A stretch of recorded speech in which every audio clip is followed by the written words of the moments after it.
Hey guys, Level Cap here, and welcome to This Week in Gaming, the weekly news recap that condenses all the top stories down to something you can consume in a reasonable amount of time. Today we have a Game Awards recap with some insane game reveals. Sorry, no Half-Life 3, but some pretty cool stuff. Plus there's a wild development with an entirely new era of FPS gamers. Let's get into it.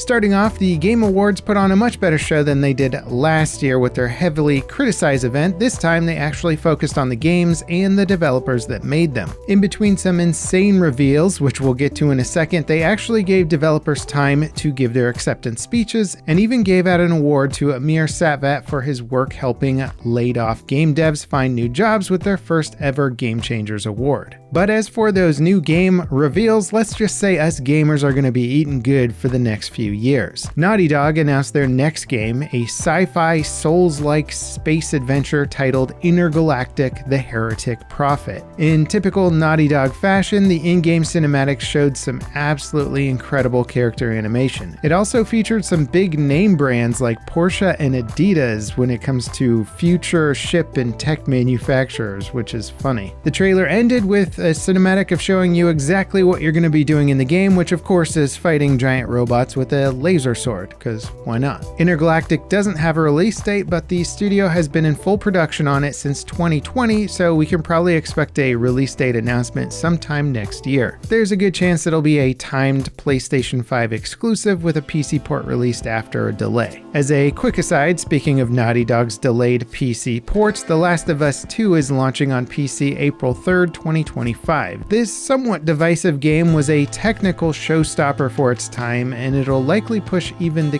cutting-edge gaming PCs to their limits when it launches.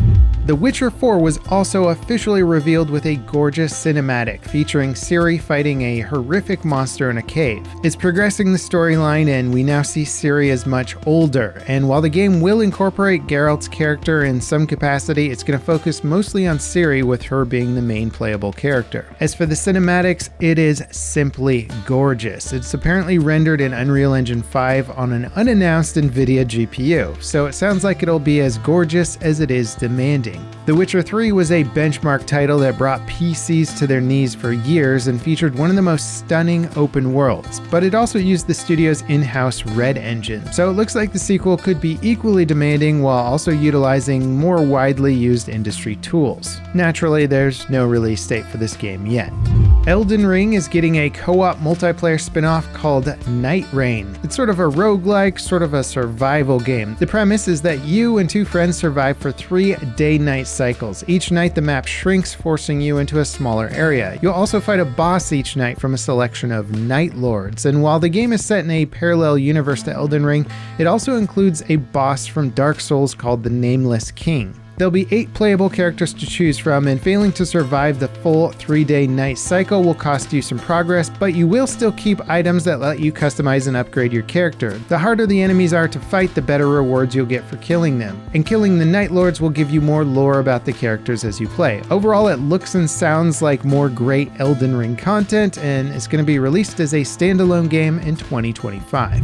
Space adventure RPG The Outer Worlds 2 got a new trailer promising more action, guns, and improved graphics over the original game. The devs behind this title are known for some legendary entries in the Fallout and Knights of the Old Republic franchises. It launches in 2025 for PC and consoles.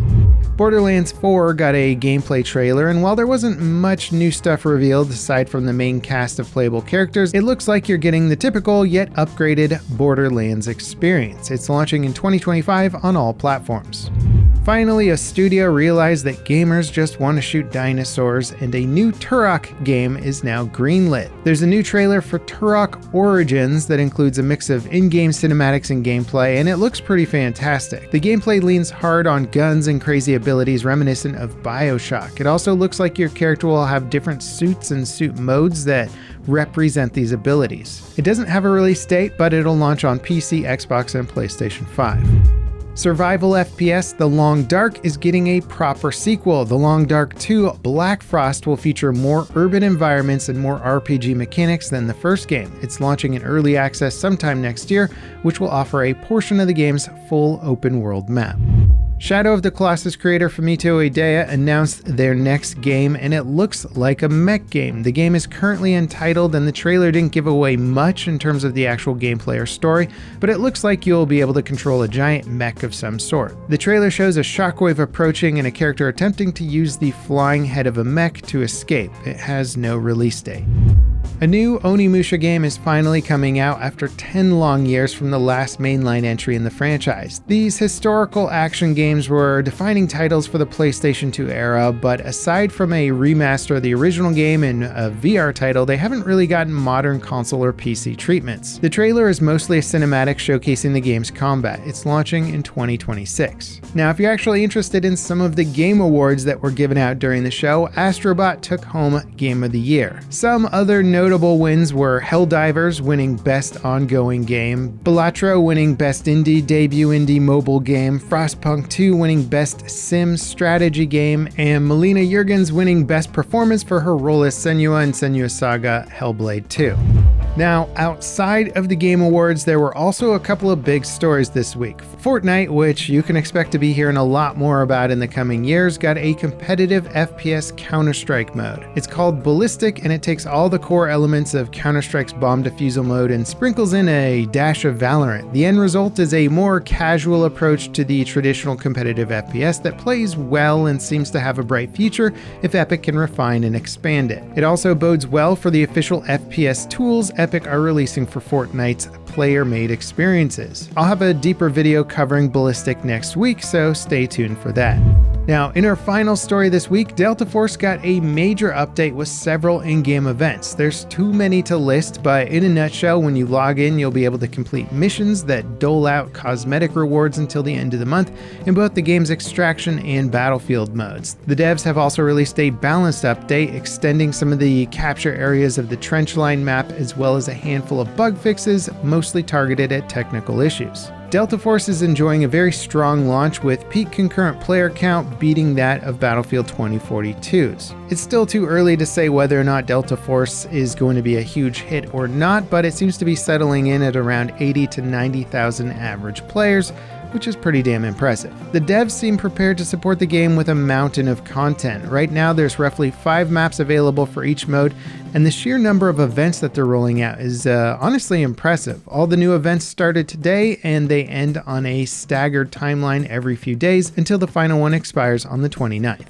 Now that wraps it up for the news. I'd be curious to hear what you thought about the Game Awards show's top picks. Do you agree with them? Do you think other games should have won some of those categories instead? Let me know in the comments, and if you enjoyed this video, don't forget to drop me a like, subscribe for more content like it, and ding that notification bell to beat the YouTube algorithm with me. Up next, check out my list of the top games coming out in 2025 and let me know what you think about it. As always, thanks for watching, and I'll see you next time. This is Level Cap, signing off.